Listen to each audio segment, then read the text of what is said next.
모든 영광을 우리 하나님께 올려드리기를 간절히 기원합니다. 요즘에 뒤숭숭하시죠? 어떻게들 살고 계신지 여러분들의 마음을 더 많이 추스리시고 하나님께 많이 기도하시기를 바랍니다. 좀 금식도 하면서 기도해야 되겠다, 그런 생각이 불현듯이 들기도 하고 더 진지하게 기도해야 되겠다 하는 마음이 들기도 하였습니다. 그래서 조금 우리 성도들이 하나님 앞에서 우리 자신을 돌아보는 시간을 가지고 나라를 위해서나 우리 사회를 위해서 정말 더 깊은 기도 하나님 앞에 드려야 되겠다는 생각이 들었습니다. 사내립의 18만 5천 명 군대가 예루살렘을 겹겹이 에워쌌을 때 희망이라고는 하나도 없었지만은 히스기야가 베옷을 입고 하나님 앞에 나가서 그 조롱하는 편지를 보내왔는데 그걸 펼쳐놓고 하나님 앞에 눈물로 기도했을 때 하나님께서 그 기도를 들으셨습니다.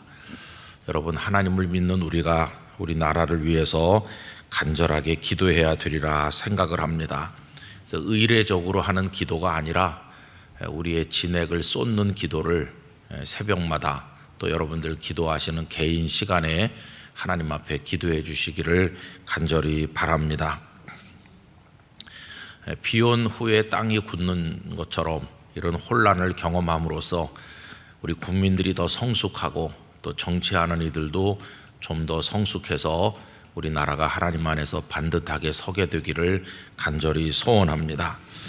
이제 오늘 우리 사도행전 10장 말씀을 세 번째 생각하게 되는데요, 전에도 말씀드린 조그만 이야기 하나로 시작하려고 합니다. 시어머니와 며느리가 툇마루에 앉아서 두런두런 얘기를 나누고 있는데 손주 녀석이 쪼로로 달려와 가지고 할머니, 엄마 이렇게 하더니 뒤에 이렇게 뒷짐지고 있던 거를 이렇게 내밀었어요. 손바닥을 탁 펴니까 대추가 하나씩 있는 거예요. 그러더니 이 녀석이 하는 말이 큰 거 할머니 이렇게 하고 작은 거 엄마, 그러면서 큰 거는 할머니 드리고 작은 건 엄마를 주는 겁니다. 엄마가 약간 섭섭한 생각이 들었어요. 아, 이놈이 큰 거는 할머니 주고 작은 거는 날 주는구나. 그래서 나중에 불러가지고 물어봤대요. 너 큰 건 할머니 주고 작은 건 날 주고 엄마한테 그렇게 하기야? 엄마는 작은 거밖에 안 줘? 이렇게 하니까 이 녀석이 엄마 귀에다 대고 속삭이기를 할머니 건 개똥에 떨어졌던 거야, 이렇게 말하더라는 거예요.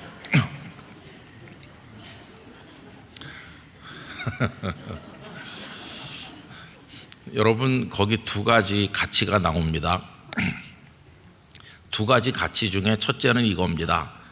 어떤 게 더 큰가? 이건 세속적 가치예요.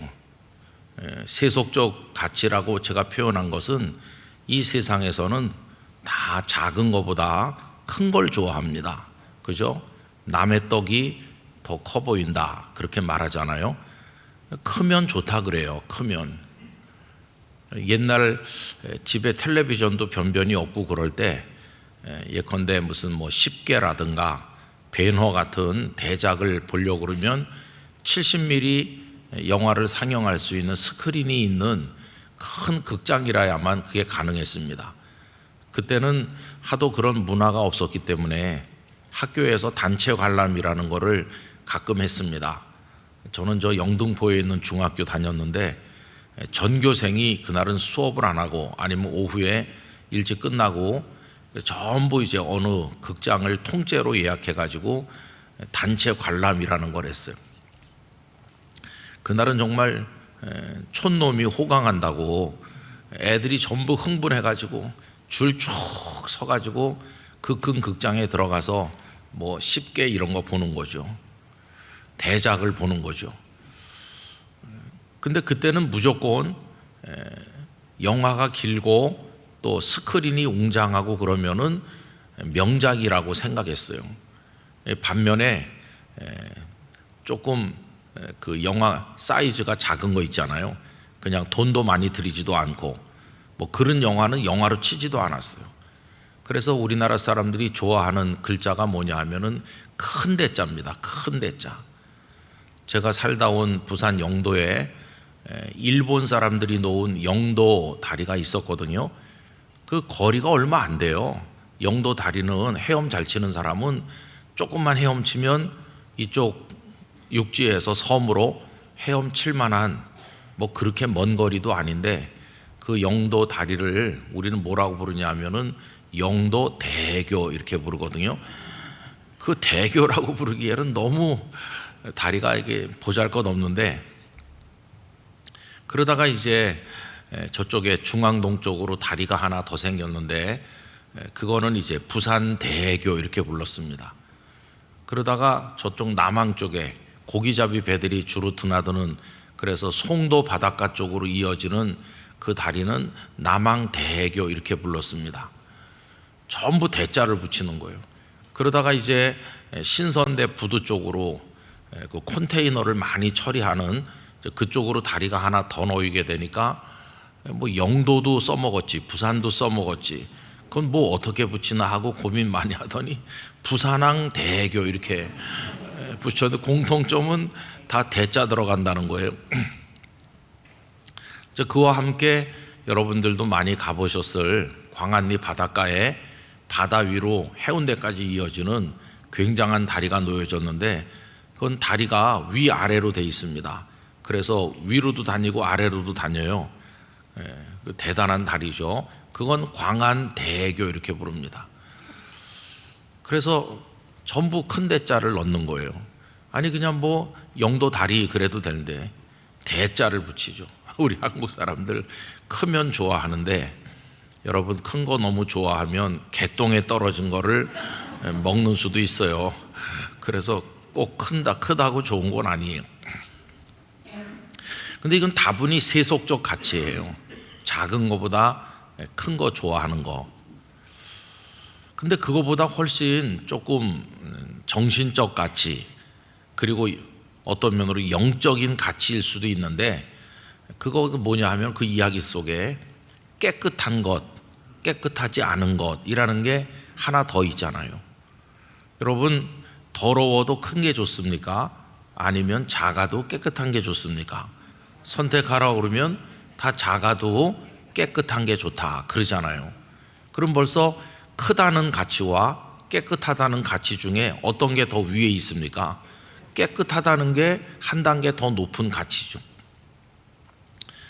그래서 성경을 읽어보면은 하나님은 크고 작은 문제보다는 더 무엇을 중요하게 여기셨느냐 하면은 깨끗함의 문제, 정결한 것, 거룩한 것, 이것을 하나님은 굉장히 더 위에다 두시고 그걸 강조하셨어요. 그래서 이스라엘 백성들에게 정결 예식을 가르치셨잖아요. 특별히 레위기에 보면은 내가 거룩하니 너희도 거룩하라 하시면서, 거룩하다는 것은 세속의 가치로부터 구별되게 사는 것이죠. 하나님의 백성답게. 그래서 깨끗한 삶을 사는 거예요. 자기를 더럽히지 않기로. 우리가 다니엘을 귀하게 여기는 것은 그가 나라가 아주 풍전등화의 위기에 처한 유다 말기에 포로로 끌려가는 신세가 되었지만은, 그러나 그는 자신을 더럽히지 않기로 하나님 앞에 굳게 결심했죠. 그래서 친구들과 함께 왕이 주는 진미를 먹지 않기로 하고 자신들을 정결하게 지키길 원했잖아요. 그게 다니엘이 돋보이는 점 아닙니까?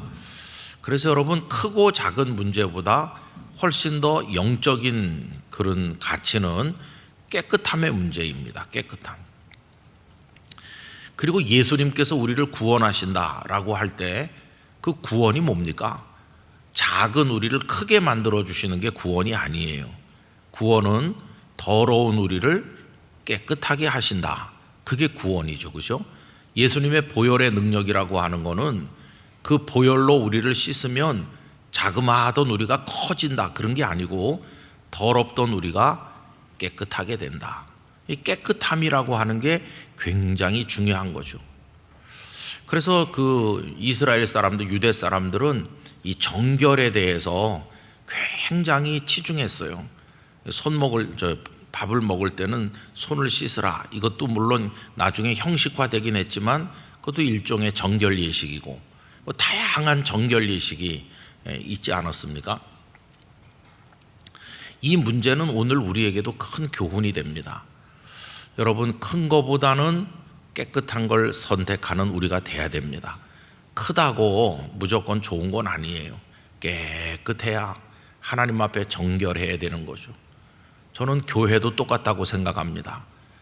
그런 면에서 큰 교회가 반드시 좋은가? 하나님은 어떤 교회를 점수를 많이 주실까 생각해 보면 적더라도 깨끗한 교회, 하나님의 말씀을 따르는 교회가 훨씬 더 하나님의 칭찬을 받는다는 걸 알 수 있습니다. 소아시아 7교회에 관한 요한계시록 2장과 3장의 말씀을 보면 라오디게아 교회 같은 데는 굉장히 큰 교회죠. 여유가 있고 넉넉한 교회인데 반면에 빌라델피아 교회는 자그마한 교회죠. 그런데 빌라델피아 교회는 칭찬만 들은 교회고 라오디게아 교회는 꾸중만 들은 교회죠. 근데 빌라델피아 교회를 향하신 주님의 칭찬에 보면 네가 적은 능력을 가졌지만 이렇게 나옵니다. 그러니까 빌라델피아 교회는 능력이 적어요. 사이즈도 작고 그렇지만 하나님의 말씀을 배반하지 않았어요. 그들은 적지만 하나님 앞에 충실하게 믿음을 지킨 거죠. 그래서 여러분, 우리 영락교회 큰 교회 중에 한 교회라고 자타가 다 그렇게 말하는데, 여러분, 우리 영락교회 숙제는 더 커지는데도 물론 열심히 복음을 전도해야 되겠지만은 더 커지고자 하는 열망보다 100배, 1000배 더 강조되어야 될 것은 영락교회가 하나님 앞에 깨끗한 교회가 되는 겁니다. 영적으로 맑은 교회가 되는 겁니다. 우리 성도 한 사람 한 사람이 하나님 앞에서 정결하길 간절히 원합니다. 그래서 늘 우리가 하나님 앞에서 우리 자신을 돌아봐야 되는 거죠. 이제 오늘 이 사도행전 10장 말씀을 또 읽게 되는데, 오늘 우리가 읽은 부분에 보면은 이 깨끗함의 문제가 이슈가 되고 있어요. 고넬료에게 하나님께서 요바에 있는 베드로를 청해 와라 이렇게 하셨잖아요. 그래서 고넬료가 순종해서 사람을 보냈어요. 그 요바의 무두장이 시몬의 집에 있는 베드로를 모셔와라. 그래서 이제 그 사람들이 베드로를 찾아 이렇게 왔는데 딱 그때 베드로는 기도 시간이에요. 그래서 저 옥상에 올라가서 이제 기도를 하는 중에 시장에서 음식을 먹으려고 이렇게 준비를 하고 있는 중인데, 그때 황홀한 가운데 환상을 보게 된 거죠. 그릇 같은 것이 하늘에서 내려오는데 그 그릇의 모양이 보자기 같이 생겼고 네 귀퉁이가 땅으로 이렇게 드리워졌는데 그 한가운데 동물도 있고 기는 것들도 있고, 그러니까 네 발 가진 것도 있고 기는 것도 있고 그리고 뭐 새 같은 것도 있고 다양하게 그런 게 쭉 내려오면서 음성이 들리기를 잡아먹으라 하는 거예요. 그랬더니 베드로가 그 환상 속에서 대답하기를 내가 속되거나 깨끗하지 않은 것을 먹지 않았다고 먹을 수 없다 이렇게 하니까, 그 다음에 또 음성이 들리기를 하나님께서 깨끗하게 하신 것을 내가 속되다 하지 말아라. 요 환상이 3번 반복이 됩니다. 그리고는 이제 환상이 끝났는데 이 환상이 무슨 뜻일까라고 굉장히 고민하고 있을 때 그 고넬료가 보낸 사람들이 집 밖에 도착하는 거예요. 그래서 우리는 고넬료가 보내서 왔습니다. 고넬료는 이방 사람 로마인이지만 하나님 앞에서 경건하고 뭐 그러면서 쭉 얘기해요.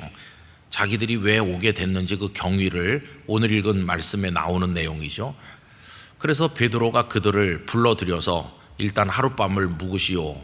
이래서 그들을 유숙하게 하고 그 다음날 베드로가 그들을 따라서 다른 형제들과 함께 동행해 가지고 이방인 고넬료의 집에 발을 들여놓는 거죠. 여러분, 한 유대인, 그것도 주님이 선택한 제자 베드로가 이방 사람의 집에 발을 들여놓는 이 복음이 이방인에게 전달되는 아주 역사적인 그런 장면이 사도행전 10장에 길게 묘사되어 있습니다. 자, 이제 오늘 저녁에 우리가 그 모든 걸 생각할 수는 없고 이 정결의 문제를 생각하려고 하는데, 하늘에서 보자기 같은 게 내려오면서 그 안에 여러 가지 각색 동물이 있는데 잡아먹으라 그러잖아요. 그러면 그 동물이 상징하는 것은 뭘까요? 그거는 이방 사람들을 상징하는 겁니다. 이방 사람들. 여러분, 에녹서라고 하는, 우리 성경에는 없지만 유대인들이 전통적으로 읽고 있는 묵시 서적이 있어요. 그 에녹서 1장에 보면은 이방 사람들을 짐승에 비유하고 있어요. 이걸 소위 짐승 묵시록이라고 합니다. 그 에녹서 1장에 나오는 내용. 그러면은 거기 다른 나라 사람들을 어떤 동물에다가 비유하고 있는지 제가 몇 개만 말씀드려 보면, 이스마엘 사람, 그리고 미디안 사람은 들나귀다. 들나귀에다가 이렇게 비유하고 있어요. 그 다음에 애굽 사람은 늑대라고 그렇게 말하고 있고, 에돔 사람과 아말렉 사람은 멧돼지라고 표현하고 있어요. 그런가 하면 암몬 사람은 여우라고 그랬고, 바벨론 사람은 사자, 아수르 사람은 호랑이라고 한 데도 있고 표범이라고 표현한 데도 있고요. 그리스 사람, 헬라 사람들이죠.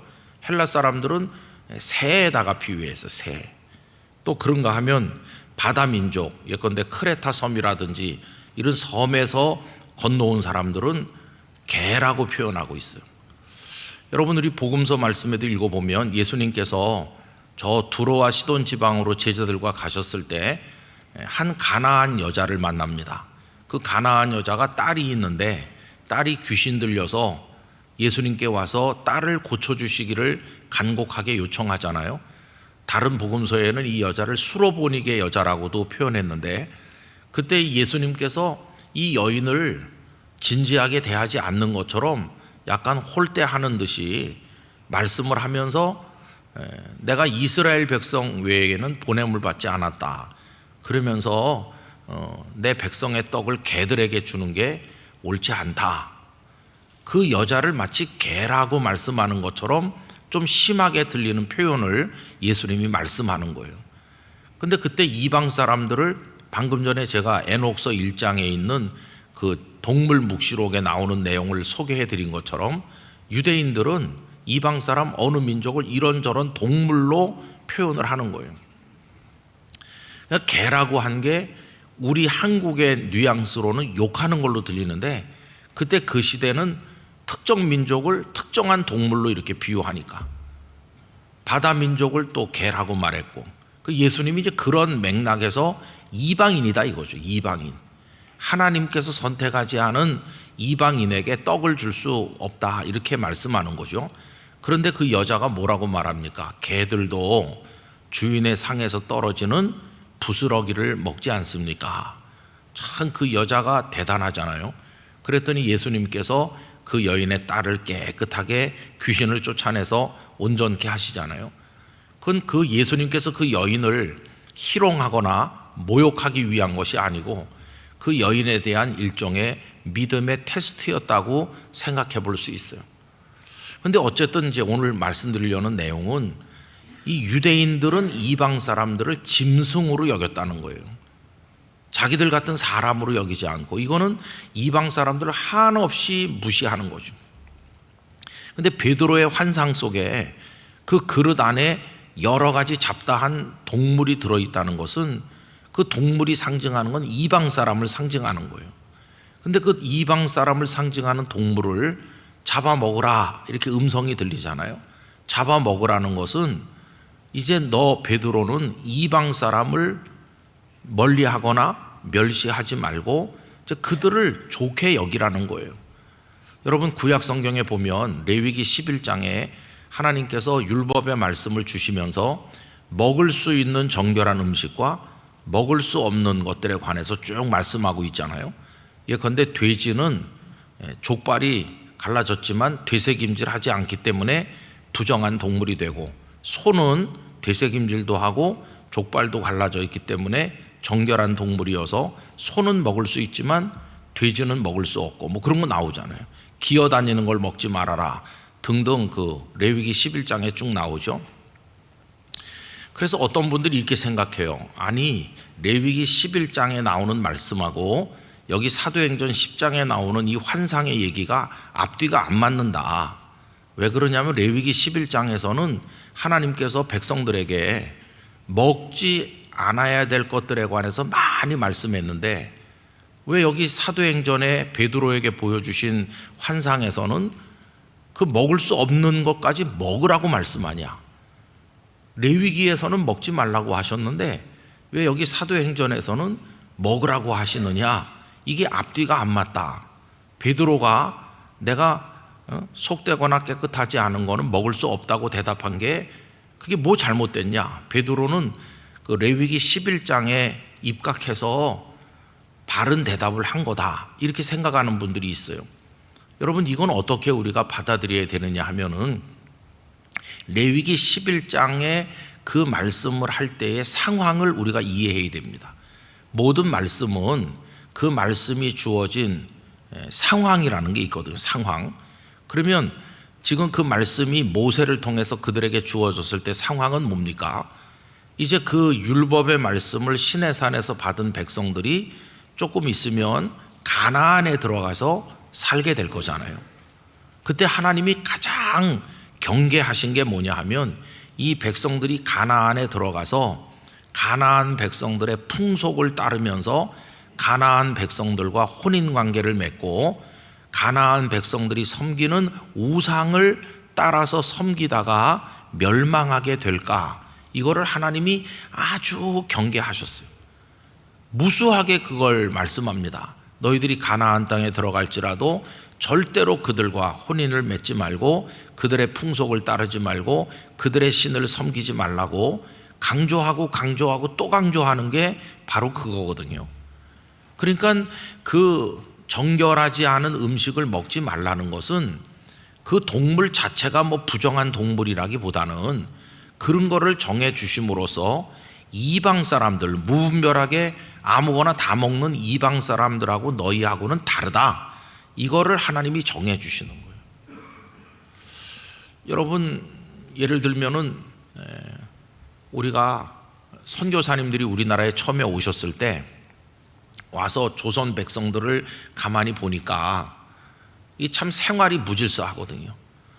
우리나라 사람들처럼 게으르기도 하고 술에 쩔어 있고 도박하고 돈 좀 있는 사람은 처불었고 그러면서 담배를 많이 피우고 이런 걸 이제 와서 본 거예요.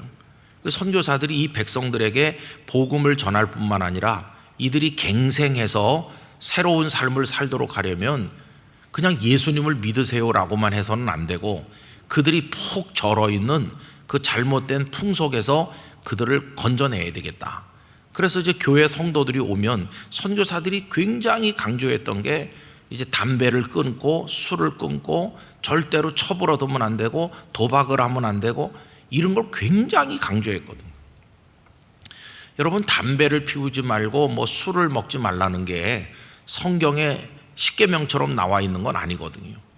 사실 담배라고 하는 거는 성경이 다 만들어진 이후에 인류가 이게 사용하기 시작한 겁니다. 그러니까 담배 피운다고 구원 못 받냐 이렇게 질문하면 그거는 본질적 질문은 아니죠. 그런데 선교사들은 우리나라에서 이제 그걸 생활개혁 차원에서 굉장히 강조한 거예요. 그럼 여러분, 만약에 교회를 열심히 다닌다는 사람이 뭐 성경에 없는데 그러면서 그런 걸 다 무분별하게 하면 그게 온전한 믿음이 되겠습니까? 그런 건 아니죠. 지금 우리 한국 사회에서 안 믿는 사람들 붙들고 한번 물어보세요. 안 믿는 사람들한테 어떤 교회 다니는 사람이 술도 먹고 담배도 피우고 뭐 할 거 다 아는데 어떻게 생각하세요? 그러면은 그 참 아주 탁 트인 기독교인이네요. 이렇게 좋게 대답하는 사람들이 있을까요? 실제로 조사해 본 결과가 있어요. 넌 크리스찬들을 대상으로 당신들 직장에 크리스찬 동료들이 있지 않느냐, 교회 다니는 사람, 회식 가서도 술 안 먹고 회식 가서도 뭐 같이 안 어울리는 사람도 있는데 그런 직장 동료를 어떻게 생각하세요? 라고 안 믿는 사람들에게 질문을 했더니 좀 답답하긴 하지만 그래도 그 사람이 진짜라고 생각합니다 라는 대답이 압도적으로 많아요. 안 믿는 사람들조차도 진짜 예수쟁이는 술, 담배 안 한다 이렇게 생각하는 거예요. 그게 우리 사회에 이미 이렇게 뿌리 깊게 박혀 있는 하나의 관념이 된 거예요. 근데 이제 교회 다닌다고 하면서 회사 사무실 옆 테이블에 있는 사람이 나 교회 다녀요 그러면서 맨날 직장에 와서 교회 얘기하면서도 회식 가면 안 다니는 사람보다 소주 더 한 잔 더 막 마시고 그러면은 안 믿는 직장 동료가 그 사람을 진짜 기독교인으로 봐주느냐 하면 안 봐준다는 거예요. 그럼 여러분이 교회 다니는 사람이 회사에 나갔을 때 안 믿는 사람들 앞에서 내가 진짜 예수님을 진지하게 믿는 사람이라는 걸 드러내려면 어떻게 해야 될까요? 안 먹어야 되는 거예요. 안 먹어야 상대방에게 이 사람 좀 답답한 사람이네 라고는 느낄지 모르지만은 이 사람 진짜 기독교인이구나 이런 인상을 주는 거예요. 여러분 레위기 11장의 정결 예식은 그런 차원에서 이해해야 돼요. 그 동물이 먹으면 죽는 독이 들어있거나 그런 건 아니에요. 그런 건 아니지만은 우리는 이건 안 먹습니다, 이것만 먹습니다 라고 말할 때 가나안에 사는 이방 사람들이 이 사람들은 좀 우리랑 다르구나, 하나님을 믿는 사람은 다르구나 이렇게 알게 된다는 거예요. 그런 차원에서 레위기 11장을 이해해야 된다는 거죠. 그럼 사도행전 이 10장의 환상 속에서는 왜 그걸 먹으라고 말씀하시냐? 그건 이제 상황이 완전히 다른 거예요. 그거는 예수님의 복음이 없을 때 율법을 가진 백성들이 가나안이라고 하는 이방 사람들 속에 들어가서 살 때 그들과 다른 구별된 하나님의 백성이라는 것을 인정하도록 하기 위한 하나의 수단이었다고 한다면 이 사도행전 10장에 나오는 이거는 이제 예수님이 오셨고 십자가와 부활을 통한 복음이 완성되었고 이 복음은 단지 깨끗함과 정결함의 문제를 넘어서 구원의 문제거든요. 천국의 문제고 영생의 문제거든요. 여기에는 이방 사람들 구별이 없어요. 여러분 이미 이사야서에 보면 그 동물들로 상징되었던 이방 사람들이 하나님의 백성이 되는 비전을 다 말씀하고 있는 것을 알 수 있어요. 제가 한 군데 말씀만 읽어드리면 이사야 65장 25절에 이리와 어린 양이 함께 먹을 것이며 이렇게 말씀했어요. 이리는 이방 사람을 뜻하는 겁니다. 근데 어린 양은 이거는 선량하고 순수한 하나님의 백성을 뜻하는 건데 이방 사람이 동물로 상징된 이리라고 상징된 이방 사람이 이제는 하나님의 백성인 어린 양과 한 식탁에서 함께 먹는다. 사자가 소처럼 짚을 먹을 것이며 뱀은 흙을 양식으로 삼을 것이니 여기 뱀이라든지 사자라든지 일이라든지 이런 동물은 이방 사람을 뜻하는 말이었는데 이제는 그 이방 사람들까지도 하나님의 나라 안으로 들어온다. 이미 그게 이사야서에 언급되어 있는 거예요. 또 소선지자들의 말씀에 가면 이방 사람들까지 다 만군의 하나님 여호와께로 돌아온다는 말씀이 여러 군데 나와 있어요. 그리고 이제 드디어 그 복음이 예수님을 통해서 완성됐잖아요. 이제는 이방 사람과 우리는 다르다고 하는 그걸 주장하던 레위기 11장의 상황이 아니고 이제는 멸시받던 이방 사람도 다 복음 안에서 형제 자매가 돼야 된다고 하는 새로운 상황이 그들에게 주어진 것이.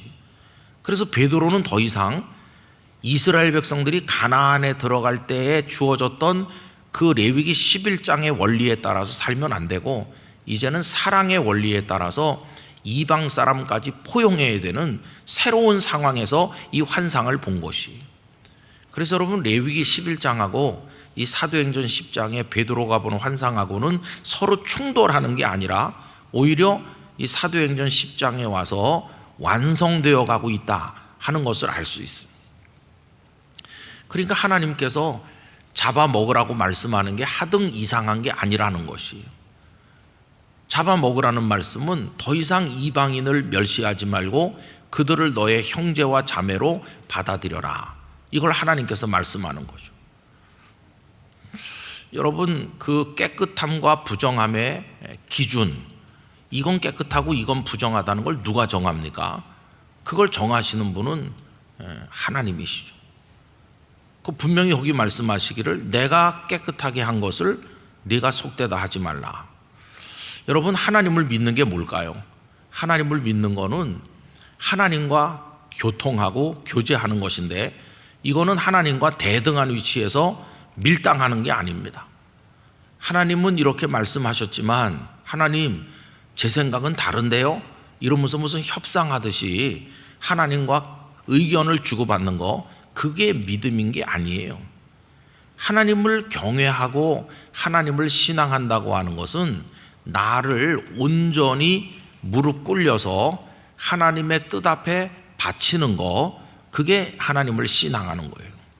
이거의 전형이 뭐냐 하면 겟세마네 동산의 예수님이시죠. 예수님께서 십자가를 앞두시고 드린 마지막 그 기도가 뭡니까? 나의 원대로 하지 마옵시고 아버지의 원대로 하시옵소서라고 했잖아요. 바로 그겁니다. 나의 원대로, 나의 의견대로가 아니고 아버지 원하시는 대로. 그런데 그 아버지 하나님이 깨끗하다고 하는 거예요. 이 보자기 안에 있는 이게 깨끗하다고 말씀하는데 왜 사람인 내가 부정하다고 하느냐.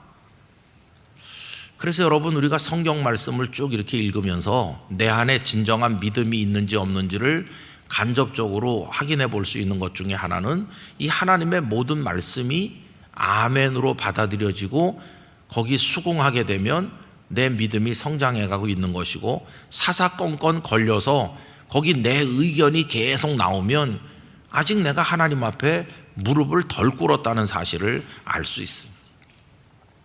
하나님과 교통한다는 것은 내 의견을 계속 얘기하는 게 아닙니다.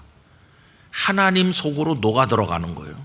하나님이 원하시는 게 나의 원하는 바가 되고 하나님의 뜻이 나의 비전이 되는 거예요. 그래서 하나님의 모든 것에 나를 맞출 때, 그래서 하나님이 이렇게 계시면 나는 그 안으로 들어가서 녹아 없어지는 거예요. 하나님께 동화되는 거예요. 하나님과 연결되고 하나가 되는 거, 이게 온전한 신앙이라는 걸 알 수 있어요. 근데 지금 베드로는 그 환상 속에서 먹을 수 없다 이렇게 하잖아요.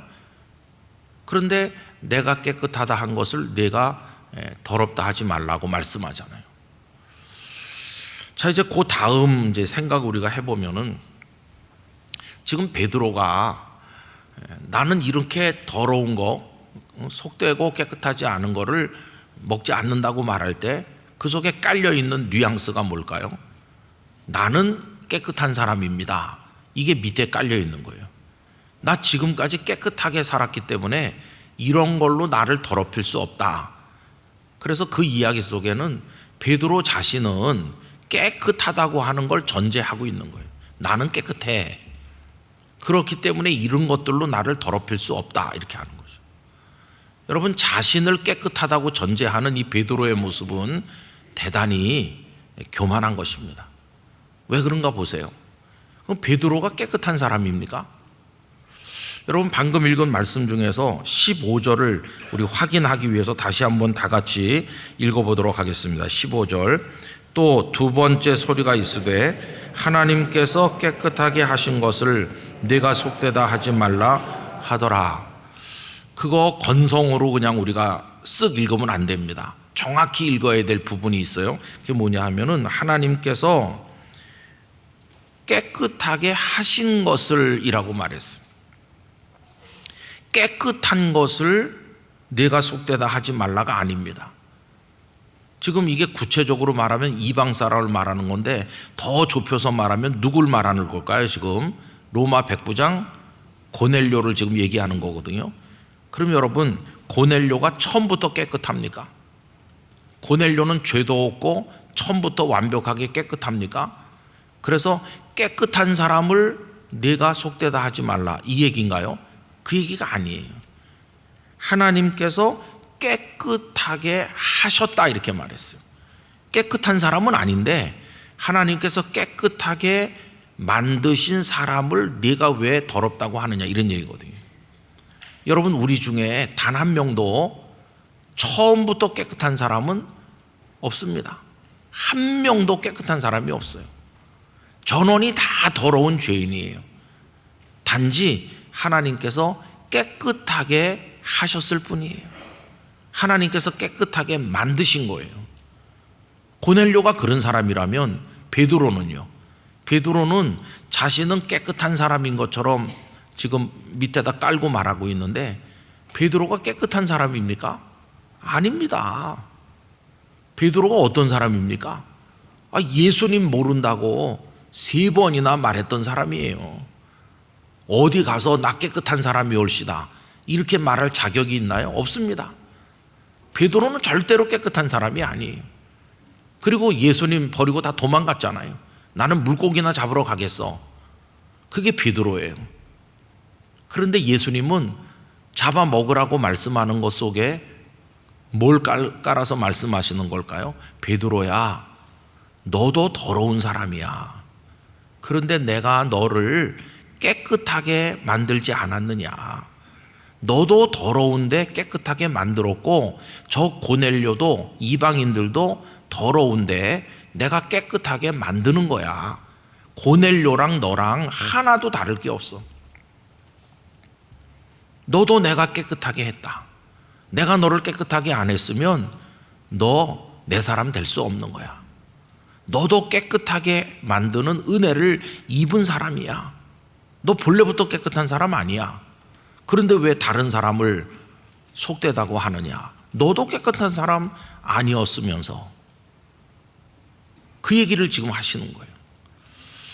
여러분, 하나님의 복음의 역사가 이제 유대인의 복음인 줄로만 알았는데 이방인을 위한 복음으로 지금 놀랍게 확대되는 역사적인 순간 아닙니까? 그래서 하나님의 복음이 확 퍼져나가게 되는 상징적 사건인데, 하나님의 위대한 일은 언제 이루어지냐 하면 나는 깨끗하다고 하는 교만을 버릴 때 하나님의 일이 이루어집니다. 교만을 버리면 하나님의 역사가 이루어집니다.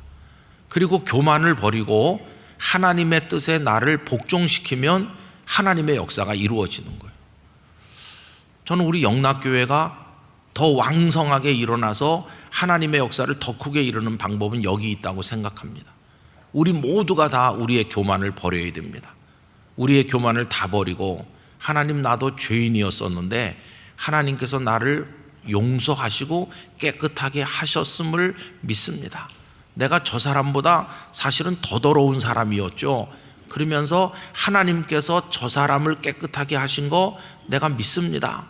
그래서 기꺼이 저분에게 손을 내밀도록 하겠습니다 라고 하면 하나님께서 영락교회를 더 귀하게 쓰실 거예요. 근데 우리 속에는 참 무서운 편견이 있습니다. 같이 주일날 앉아서 같이 찬송 부르고 예배 드리는 동료인데도 우리 마음속에 저 사람은 안 돼, 그런 생각을 하는 거예요. 저 사람은 안 된다고. 우리도 모르게 베드로가 했던 말을 일상 속에서 하고 있어요. 저 사람은 안 됩니다, 이렇게 하는 거예요. 저 사람은 왜 안 되는데요? 저 사람은 문제가 많고 저 사람은 더러운 사람이에요 라는 식으로 우리는 행동하는 거죠. 그리고 주님이 우리한테 뭐라고 하겠어요? 너는 이렇게 하겠죠. 너는 저 사람보다 더 더러운 자였어. 그런데 내가 너를 깨끗하게 한 거야. 그런데 왜 너는 저 사람을, 내가 깨끗하게 한 저 사람을 왜 더럽다고 하느냐. 이렇게 우리의 왜곡된 편견에 대해서 얼마나 주님께서 책망을 하시겠습니까? 그래서 여러분, 오늘 이 베드로의 환상 속에 나타나는 이 한 토막의 이야기는 우리에게 굉장히 중요한 걸 알려주는 것이, 저는 오늘 저녁에 이 말씀을 통해서 우리 예배하는 모든 성도들 마음속에 있었던, 우리도 모르게 만들어 왔던 여러 편견들이 사라지게 되기를 원합니다. 다 버려야 돼요. 참 무서운 겁니다. 만약에 이 베드로가 계속 그걸 고집하고 고넬료가 데리러 온 사람이 문 앞에 왔을 때, 당신들 누군데 날 찾아왔어? 그럼 고넬료가 보내서 여차저차 왔어요 라고 했을 때, 난 이방인하고는 상종 안 합니다, 돌아가시오 라고 했으면은 하나님의 일이 거기서 막히는 거예요. 이방인에게 복음이 전달될 수 없어요. 그런데 베드로가 자신의 뜻을 꺾고 그 환상의 뜻을 깨달았기 때문에 그들을 들어오게 해서 머물게 하고, 그 다음날 그들과 함께 동행하는, 하나님의 뜻에 자신을 맞추는 순종을 함으로써 이 복음이 확 전달될 수 있는 것이, 아까 제가 영락교회가 더 아름답게 주님의 일을 하려면 우리 자신을 내려놓고 주님의 뜻에 우리를 복종시켜야, 그래야 영락교회가 더 아름다운 도구가 된다고 말씀드린 게 그겁니다. 우리 속에 이 편견이 계속 살아서 벽을 만들고 있으면 우리를 하나님이 사용하실 수 없어요.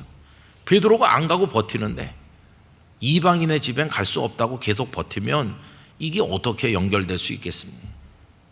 그래서 여러분, 하나님을 경외하는 그런 믿음을 통해서 하나님의 역사가 일어나는 것이, 저부터 이걸 잘 못하고 있어요. 그렇지만은 우리가 기도하면서 우리 안에 있는 이 편견들을 내려놓을 수 있게 되기를 원합니다. 사실 이거 참 무서운 편견이에요.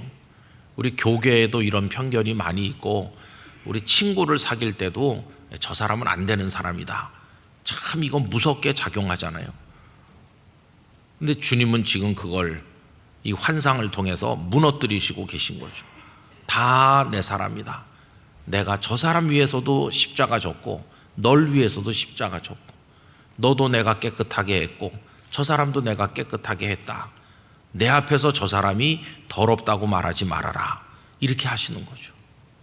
저는 오늘 우리가 회개하는 마음으로 이 말씀을 받을 수만 있다면 우리가 새로워질 수 있을 것이라고 믿습니다.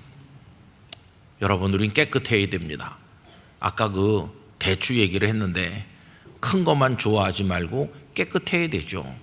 그런데 깨끗한 걸 좋아하는 건 참 좋은 태도지만 우리가 스스로 깨끗할 수는 없었다는 사실을 그걸 깨달아야 됩니다. 주님이 깨끗하게 해주신 거예요. 그리고 깨끗하게 하시는 은혜는 내게만 주시는 게 아니라 다른 사람에게도 똑같이 주신다는 걸 우린 인정해야 됩니다. 그래서 주님은 그와 내가 손을 잡기를 원하고 계신 거예요. 우리 속에서 저 사람은 안 된다고 하는 이 편견, 이걸 물리치지 않으면은 절대로 하나 될 수 없는 것이고 하나님의 뜻을 이룰 수 없게 되는 것이. 그래서 나중에 교회는 어떻게 됐습니까? 이방인과 유대인의 장벽을 다 무너뜨리는 데 성공합니다.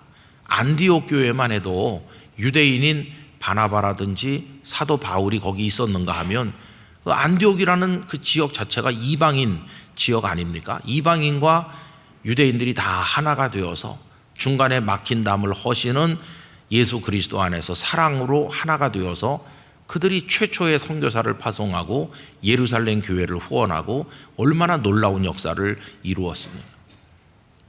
여러분, 교회가 연합해야 된다고 한경직 목사님께서 늘 강조하셨는데, 교회 연합이라고 하는 것은 그런 열린 자세를 의미하는 것이죠.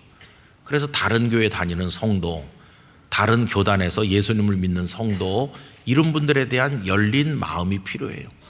물론 진리가 아닌 것을 추구하는 자들에 대해서는 우리가 엄격하게 그걸 구분해낼 수 있어야 되지만, 예수 그리스도의 복음을 믿는 형제 자매라면 그 어떤 사람과도 협력할 수 있어야 돼요. 우리 교회 안에서도 여러분, 어떤 부서에서 일할 때 저 사람하고는 나 절대로 하지 않아, 이런 마음이 있으면 회개해야 됩니다. 그건 정말 무서운 죄입니다. 그래서 이렇게 해가지고 주님이 씻은 그 사람을, 주님은 그를 깨끗하게 씻었는데 내가 무슨 자격으로 그 사람을 정죄할 수 있겠어요? 주님이 정죄하지 않는 사람을 내가 어떻게 정죄할 수 있겠어요?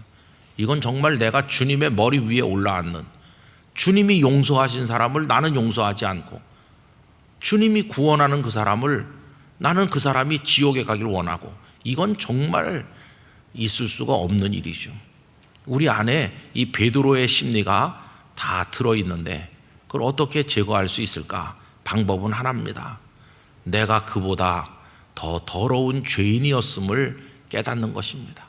내가 그 사람보다 더 형편없었다는 사실을 깨닫게 될 때, 주님의 나를 구원하시고 용서하시는 은혜를 깨닫게 될 때, 그때 그 사람을 향해서 마음을 열 수 있는 거예요. 여러분, 사도 바울은 뭐라고 말했나요? 내가 그 사람보단 좀 낫다, 이런 식으로 말한 데가 없어요. 바울은 나는 죄인 중에 괴수라고, 내가 가장 더러운 죄인이고 지극히 작은 자보다도 더 작은 자가 바로 나다, 이렇게 하니까 다른 사람을 포용할 수 있는 것이. 그도 처음에는 마가 요한에 대한 편견을 가졌죠. 마가 요한 저 녀석은 복음의 방해꾼이다. 절대로 같이 갈 수 없어. 2차 전도여행 갈 때 그 때문에 바나바와 갈라설 정도로 포용력이 좀 부족했어요. 근데 말년에 가니까 디모데 후서에서 그는 마가를 데리고 오라. 나의 일에 아주 유익한 사람이라고. 나중엔 다 이렇게 마음을 넓혔어요. 성숙의 증거가 마음이 넓어지는 겁니다. 그리스도 안에서 무르익은 증거가 다 끌어안는 것입니다. 우리가 믿음이 성숙한다면 그런 편견 따위는 다 버리고 주님의 복음을 위해서 같이 손을 잡고 협력하고 함께 축복하고 기도할 수 있는 그런 마음을 가져야 되는 것이죠. 우리 영락교회 성도들이 그런 면에서 성숙한 성도의 모습을 가지게 되기를 원합니다. 우리 자신을 늘 돌아볼 수 있기를 원합니다. 그때 우리는 비로소 이런 사랑의 공동체를 이루어낼 수 있을 것이에요. 참 지금 마음 아프게 제가 생각하는 것은 이렇게 사랑으로 공동체를 이루어 가야 되는데 우리 대한민국은 지금 여당과 야당 지지하는 정치적 견해에 따라서 너무 찢어져 있어요. 이게 막 가족 간에도 막 찢어져 있어요. 저희 신대원 동기들 그 몇십 명 이렇게 카톡방이 있는데 거기서 막 싸우시는 거예요. 목사님들이. 참 너무나 마음이 안 좋아요. 우리는 왜 이렇게 분열되어 있을까? 참 그런 게 마음이 좋질 않아요. 여러분, 우리는 나라를 위해 기도하는데 다른 사람을 증오하고 편견을 가지고 그렇게 기도하지 말고 하나님의 뜻이 이루어지기를 기도합시다. 하나님의 뜻이 이루어지기를. 내가 정답을 낼 수는 없어요. 하나님은 정답을 가지고 계실 거라고 믿습니다. 왜냐하면 우리를 사랑하시는 줄 믿기 때문입니다. 우리를 사랑하시면 하나님은 우리를 통해 복음의 역사를 이루시기 위해서 반드시 우리에게 최적의 길을 허락하여 주실 줄 믿습니다.